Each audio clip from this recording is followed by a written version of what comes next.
मित्रों, विष्णु पुराण में बताया गया है कि जैसे जैसे कलयुग का अंतिम समय नजदीक आएगा, मनुष्य की आयु सीमा धीरे धीरे घटती जाएगी और आखिरी समय में मनुष्य की अधिकतम आयु सिर्फ 20 साल रह जाएगी। इसके साथ ही कलयुग में लोगों के बाल कम उम्र में ही सफेद होने लगेंगे। हिंदू धर्म शास्त्र श्रीमद् भागवत और भविष्य पुराण में लिखा है कि जब कलयुग अपने चरम पर होगा, तब इस युग में पाप करने वाले मनुष्यों की गिनती बहुत ज्यादा हो जाएगी।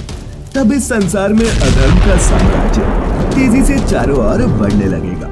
हर जगह चोरी, डकैती, लूटपाट, हत्या और अधर्म होंगे। समाज हिंसक हो जाएगा और लोग एक दूसरे की मुसीबत में भी मदद नहीं करेंगे। उल्टा इंसान ही इंसान की हत्या करने से जरा भी नहीं डरेगा। मित्रों, कलयुग में वो समय भी आएगा जब एक भी स्त्री नहीं बचेगी जो अपने पति की इज्जत करती हो। उनके पर पुरुषों से संबंध होंगे और वो सिर्फ 8 से 10 वर्ष की आयु में ही गर्भवती होने लगेगी। मित्रों, इसके अलावा महाभारत में भी कलयुग के अंत में प्रलय का वर्णन मिलता है। महाभारत के अनुसार जैसे जैसे घोर कलयुग आता जाएगा, वैसे वैसे धर्म, सत्य, पवित्रता, क्षमा, दया, आयु, बल और याद रखने की शक्ति में भी कमी आती जाएगी। इसके साथ ही कभी बारिश भी नहीं होगी। सूर्य का तेज इतना होगा कि सातों समुद्र और सभी नदियां सूख जाएंगी। मौसम में ऐसे बदलाव आएंगे जिन्हें समझना मुश्किल हो जाएगा। कभी कड़ाके की सर्दी पड़ेगी तो कभी पाला, कभी आंधी चलेगी तो कभी गर्मी, कभी बाढ़ आएगी और कभी जमीन बंजर हो जाएगी। पुराणों की माने तो कलयुग के लोग पास के तालाब को ही तीर्थ मानने लगेंगे और गंगा की महत्ता खत्म हो जाएगी।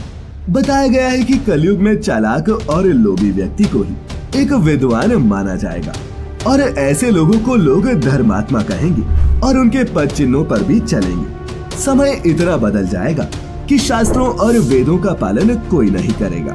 सभी धर्मगुरु अपने फायदे के लिए लोगों का इस्तेमाल करेंगे और वो ज्ञान की चर्चा तो करेंगे, लेकिन उनका आचरण राक्षसी होगा। मित्रों, कहा जाता है कि कलयुग के अंत के समय जमीन से अन्न उगना बंद हो जाएगा और अन्न की कमी के चलते मनुष्य फिर से कंदमूल और फल के सहारे रहने पर मजबूर हो जाएगा। वही लोग पूजा पाठ करना और धार्मिक काम करना भी बंद कर देंगे और सभी मनुष्यों की तुलना पापियों से की जाने लगेगी। वही भविष्य पुराण के अनुसार ब्रह्मा जी ने नारद जी से कहा, हे नारद, भयंकर कलयुग के आने पर मनुष्य का आचरण दुष्ट हो जाएगा और योगी भी दुष्ट चित्त वाले होंगे। संसार में परस्पर विरोध फैल जाएगा और विशेषकर राजाओं में चरित्रहीनता आ जाएगी। संत जन दुखी होंगे और लोग अपने धर्म को छोड़कर दूसरे धर्म को अपनाने लगेंगे। देवता होने की अवस्था नष्ट हो जाएगी और उनका आशीर्वाद भी नहीं रहेगा, जिसका मतलब है कि मनुष्यों की बुद्धि धर्म से विपरीत चलती जाएगी। मित्रों, इस भयानक युग में जिसके पास भी धन नहीं होगा, उसे अधर्मी, अपवित्र और किसी काम का नहीं माना जाएगा। वहीं जिसके पास धन दौलत होगी, उसे उतना ही गुणों से पूर्ण माना जाएगा। उसके अच्छे कपड़ों की पहचान उसके पहनावे या फिर धन दौलत से की जाएगी। वहीं धन के लिए मनुष्य अपने रिश्तेदारों और दोस्तों का भी खून बहाने में हिचक नहीं करेगा। और मित्रों, एक तरह से देखा जाए तो आज ही ये सब सत्य होता दिखता है। लोग लालच में आकर अपनों का खून बहाते ही है, लेकिन जब कलयुग का अंत आएगा, तब ये धरती पाप के बोझ तले दब जाएगी। इस धरती पर पाप इतना बढ़ जाएगा कि वो सहने योग्य नहीं रहेगा।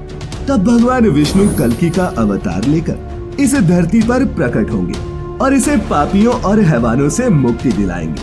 मित्रों, हमारे कई धर्म ग्रंथों में भगवान विष्णु के कल्कि अवतार का जिक्र मिलता है और जब कलयुग के इन सभी पापियों का सर्वनाश हो जाएगा, उसके बाद सतयुग के निर्माण और कलयुग के असर को खत्म करने के लिए लगातार 12 सालों तक इस पृथ्वी पर मूसलाधार वर्षा होगी, जिससे ये पूरी पृथ्वी जलमग्न हो जाएगी। और फिर एक साथ 12 सूर्य उदय होंगे और इस जलमग्न हुई पृथ्वी का सारा जल सोख लेंगे और इसके बाद ही इस संसार में फिर से जीवन पनपेगा। वही मित्रों, जाते जाते आपको ये भी बता दें कि वेदव्यास जी ने सभी युगों में इस कलयुग को श्रेष्ठ युग बताया है अब उन्होंने ऐसा क्यों कहा, आइए समझते हैं। उन्होंने बताया कि सतयुग में 10 साल के जप के बाद किसी मनुष्य को पुण्य की प्राप्ति होती थी, तो वहीं त्रेता युग और द्वापर युग में 1 साल के तप से ही पुण्य प्राप्त किया जा सकता है। लेकिन मित्रों, कलयुग में इतना ही बड़ा पुण्य मात्र 1 दिन के निश्चल तप से ही प्राप्त किया जा सकता है। और इस तरह व्रत और तप के फल की प्राप्ति के लिए कलयुग को ही सबसे श्रेष्ठ माना गया है, क्योंकि इसमें सच्ची भक्ति से मनुष्य ईश्वर को भी प्राप्त कर सकता है। तो मित्रों, आपने देखा कि कलयुग के वो कौन से भयानक सत्य थे जो अभी घटित होना बाकी है। आपको हमारी आज की ये प्रस्तुति कैसी लगी, नीचे कमेंट्स में जरूर बताएं। और अगर अच्छी लगी हो तो इसे अपने मित्रों रिश्तेदारों के साथ भी साझा जरूर करें। ऐसी सभी धार्मिक और आध्यात्मिक जानकारियों के लिए जुड़े रहे द डिवाइन टेल्स परिवार के साथ। तो मित्रों, फिलहाल आज के लिए बस इतना ही। अब इजाजत दें। आपका बहुत बहुत शुक्रिया।